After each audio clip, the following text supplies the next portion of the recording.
السلام علیکم جی. عید مبارک. جہاں جہاں پہ عید منائی جا رہی ہے اور جو لوگ منا چکے ہیں ان کو بھی عید مبارک. اور ہمیں آپ خاص طور پہ عید مبارک دیں کہ اس دفعہ مفتی پوپل صاحب جو ہیں انہوں نے بھی ہمارے ساتھ عید منائی ہے.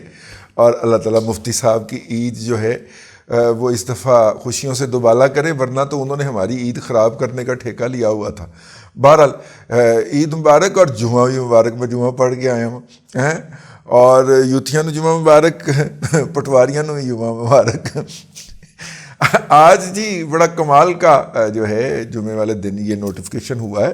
اور وہ جو قانون پاس کیا گیا تھا سپریم کورٹ پروسیجر ایکٹ کے اندر جو ترمیم کی گئی تھی، اس کا گزٹ نوٹیفیکیشن کر دیا گیا ہے. کوئی بھی قانون جب حتمی شکل لیتا ہے تو حتمی شکل لینے سے پہلے وہ اس کا ایک پروسیجر ہوتا ہے نا کہ پہلے اس کی ایک اس کے بارے میں ایک کوئی قرارداد آتی ہے. وہ قرارداد جو ہوتی ہے وہ قائمہ کمیٹی کو بھیج دی جاتی. قائمہ کمیٹی جو ہے وہ اس کے اوپر تجویز کرتی ہے، اس کے اوپر ہیئرنگ کرتی ہے، اس کے اندر تجاویز آتی ہیں. تجاویز آنے کے بعد پھر وہ اس کو ایک باقاعدہ ڈرافٹ کی شکل کے اندر قومی اسمبلی کو واپس بھیج دیتی ہے. پھر قومی اسمبلی جو ہے اس کی جو ہے وہ خواندگی کرتی ہے، اس کو ریڈنگ کرنا کہتے ہیں.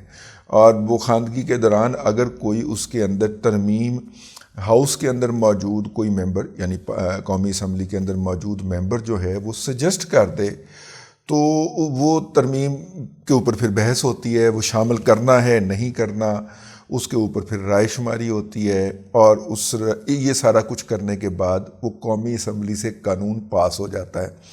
قومی اسمبلی سے پاس ہونے کے بعد وہ قانون جو ہے پھر سینٹ میں چلا جاتا ہے. سینٹ میں بھی دوبارہ یہی عمل جو ہے وہ دہرایا جاتا ہے. اور سینٹ سے یہ عمل جب دہرا کے اگر وہ قانون پاس ہو جائے تو پھر وہ قانون جو ہے وہ چلا جاتا ہے صدر کے پاس نوٹیفیکیشن کے لیے. یہ قانون جو تھا یہ پاس ہوا تھا اور اس کے بعد گیا تھا صدر کے پاس نوٹیفیکیشن. میرے خیال 28 مارچ کو پاس ہو گیا تھا. اور اس کے بعد یہ چلا گیا تھا صدر کے پاس کہ جناب اس کے اوپر سائن کر دیجئے، اس کا نوٹیفیکیشن کر دیجئے. صدر نے جناب جو تھا وہ انکار کر دیا اور انہوں نے کہا کہ نہیں میں نہیں سائن کروں گا. تو یہ 10 دن تک صدر ایوان صدر پہ رکھا رہا. 10 دن کے بعد انہوں نے واپس بھیجا اور انہوں نے کہا کہ جی اس کو ایک آئینی ترمیم کے ذریعے کیا جائے. اور چونکہ اس وقت قومی اسمبلی مکمل نہیں ہے، اس میں سے 124 ممبر جو ہیں پی ٹی آئی کے غائب ہیں، تو جب یہ مکمل ہوگا تو 228 ارکان سے اس کو، میرے خیال اس وقت 224 ہیں ارکان، تو 228 بنتی ہے 2/3 اکثریت. اس سے آپ نیا قانون بنائیں. یہ ترمیم جو ہے یہ قابل قبول نہیں ہے. یہ صدر صاحب نے خط میں لکھا اور واپس بھیج دیا. قومی اسمبلی نے دوبارہ اس قانون کو ٹیک اپ کیا، پھر وہی پروسیس اپنایا، پھر پاس کیا، پھر اس کو سینٹ میں بھیجا. اور سینٹ سے بھی حکومت نے پاس کروا لیا. ویسے سینٹ کے اندر 38 ارکان تھے، آخری اطلاعات تک میرے 38 ارکان تھے پی ٹی آئی کے سینیٹرز جو تھے، صرف 19 رہ گئے. ٹھیک ہے، باقی اڑ گئے. 17 بلکہ 19 رہ گئے اور 19 ہی غائب ہو گئے. یعنی آدھی پی ٹی آئی جو تھی وہ غائب ہو گئی، وہ آئی نہیں سینٹ کے اندر ہے. تو بہرحال جو تھا، اور جب کہ تمام جو اس وقت پی ڈی ایم ہے اس کے ارکان کی تعداد جو تھی وہ 52 تھی. اور غیر حاضر ادھر نکال لیں. اور اسحاق ڈار نے حلف نہیں اٹھایا ہوا تھا لیکن انہوں نے بھی اٹھا لیا ہوا ہے حلف. تو جو ہے وہ 52 تھی، وہ بڑھ کے 59 ہوئی، پھر 60 ہو گئی. ٹھیک ہے یار، ویسے آپس کی بات ہے، 52 سے اگر وہ 60 ہوئے ہیں تو 8 ان کے بڑے ہیں، پی ٹی آئی کے 19 کم ہوئے ہیں، تو 11 کدھر گئے؟ سوچنے والی گل. ٹھیک ہے، 11 ادھر ادھر ہو گئے. وہ یاد آ گیا نا مجھے، خوشنود ایک فوٹوگرافر سینئر ہوتے تھے اور وہ مساوات اخبار جو پیپلز پارٹی کا ترجمان تھا اس میں کام کرتے تھے. تو بدر میر چودھری صاحب جو کہ آج کل کینیڈا میں ہوتے ہیں، وہ وہاں پہ سب ایڈیٹر تھے. تو خوشنود صاحب ایک تصویر لے کے آئے. انہوں نے کہا کہ اس کا کیپشن لکھ دیں. جو فوٹوگرافر ہوتے تھے وہ نیم خواندہ بلکہ ناخواندہ ہی ہوتے تھے. تو کیپشن ویپشن لکھوانے کے لیے انہوں نے رپورٹر کی خدمات حاصل کرنی ہوتی تھی. تو بدر میر چودھری صاحب کو کہا کہ انہوں نے کہا کیا لکھنا ہے؟ تو ایک باندر کی تصویر تھی, بندر کی تصویر تھی, اور بندر والا جو تھا وہ اس کا ڈنڈا نظر آ رہا تھا, وہ بھی نظر نہیں آ رہا تھا. تو انہوں نے کہا کہ کیا کیپشن لکھوں؟ کہتا لکھ دیں بندر ناچ رہا ہے, بچے کھیل رہے. انہوں نے کہا کہ بچے کدھر ہیں؟ اس میں صرف بندر نظر آ رہا ہے. انہوں نے کہا بچے ادھر ادھر ہو گئے ہوں گے. ٹھیک ہے, تو اے بھی ادھر ادھر ہو گئے. خیر جناب وہ 11 کے 11 ادھر ادھر ہو گئے ہوں گے کتنے. تو اب صدر کے پاس پھر یہ حق حاصل تھا کہ وہ اس کو 10 دن کے لیے روکے رکھیں. صدر صاحب نے اسے 10 دن کے لیے روکی رکھا, اور 21 تاریخ کو وہ 10 دن پورے ہو گئے. تو قانون یہ کہتا ہے کہ اگر صدر پھر بھی نہ مانے تو وہ قانون آٹومیٹیکلی اپروو ہو جاتا ہے.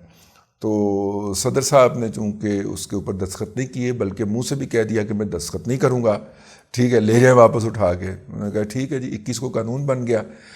آج قومی اسمبلی نے وہ قانون باقاعدہ گورنمنٹ آف پاکستان کے گزٹ کے اندر چھاپنے کے لیے نوٹیفیکیشن کے لیے بھجوا دیا ہے.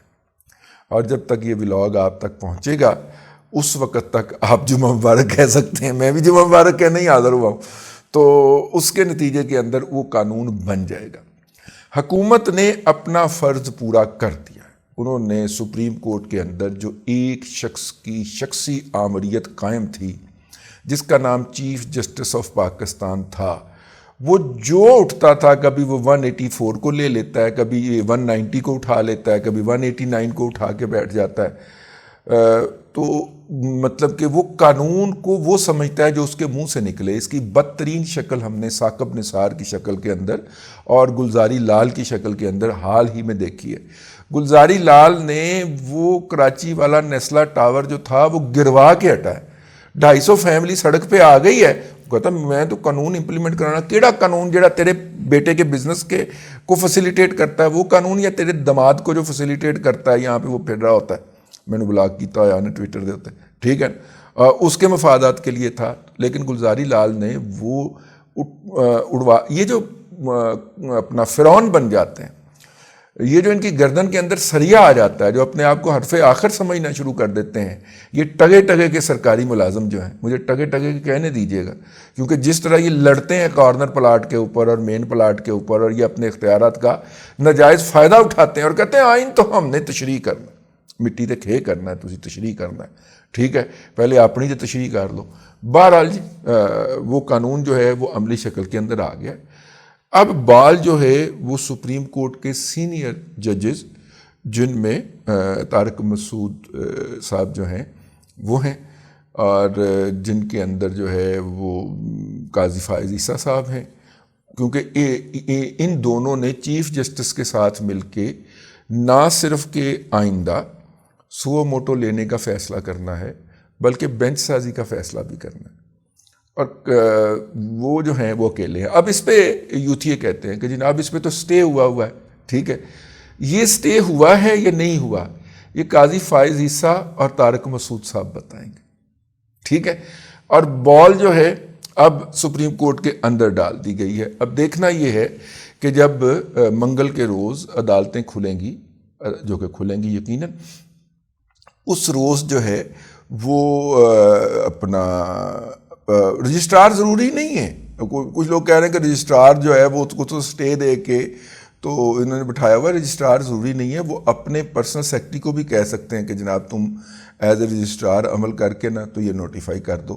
دیکھیں وہ اس کو کس طرح کرتے ہیں, لیکن یہ نوٹیفیکیشن کا بھیج کے نا کم از کم جو ہے وہ ایک تو جمعہ مبارک کہا گیا ہے, ٹھیک ہے, ان ججز کو جو کہ بھاگ گئے تھے. اب آپ ان کے بھاگنے کا اندازہ اس عمر سے فرمائیں کہ 1 بجے جب انہوں نے 4 بجے کے لیے سماعت ملتوی کی ہے جمعرات کے روز, تو 4 بجے تو فلائٹ تھی منیب اختر صاحب کی کراچی کی, اور وہ 3 بجے سپریم کورٹ سے روانہ ہو چکے تھے اور ہو جانا تھا انہوں نے. ہو سکتا ہے ان کے ذہن میں نہ ہو, اور ہو سکتا ہے بدنیتی ہو, یہ بھی تو ہو سکتا ہے کہ وہ بھاگنا چاہ رہے ہوں. تو اندر سے جب پھر یہ حضرات گئے ہیں، وکلا جب بیٹھے ہوئے تھے کورٹ کے اندر کے پروسیڈنگ ہونی ہے، تو اندر سے یہ پیغام آیا ہے، وہاں پہ 2 ججز نے اپنی معذرت بھیجی ہے، ایک عمرتا بندیال صاحب اور ایک اعجاز الاحسن صاحب، تیسرے کی معذرت نہیں آئی۔ اس کا مطلب ہے تیسرے صاحب پہلے ہی وہاں سے فرار ہو چکے تھے ایئرپورٹ کے لیے، اور ایئرپورٹ پہ پہنچ کے انہوں نے کراچی روانہ ہو جانا تھا۔ یہ دونوں حضرات ہیں، یہ لاہور کے تحفے ہیں، تو انہوں نے لاہور آ جانا تھا۔ تو اب ان کی عید جو ہے نا ایسے تتے توے کے اوپر ہی گزرے گی، اور یہ عید کے اندر بھی سازشیں کرتے ہوئے ہی پائیں گے۔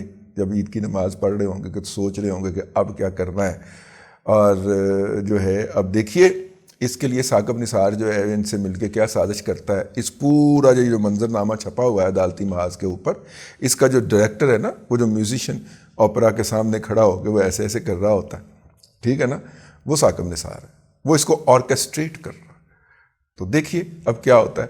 جمعہ مبارک، عید بھی مبارک، جہاں جہاں پہ منائی جا رہی ہے وہاں پہ مبارک، اور اپنی جو ہے وہ تو میرا مطلب ہے کہ ہفتے کو عید ہے، تو عید بھی مبارک، ٹھیک ہے، ہلکا ہلکا مزہ تیار ہے ہونا ہے نا۔ اب تک کے لیے اتنا ہی، اگلے ولاگ کے اندر پھر حاضری ہوتی ہے۔ اللہ تبارک و تعالیٰ آپ کو آسانیاں عطا کرے، اور آسانیاں خلق خدا میں تقسیم کرنے کی توفیق عطا کرے۔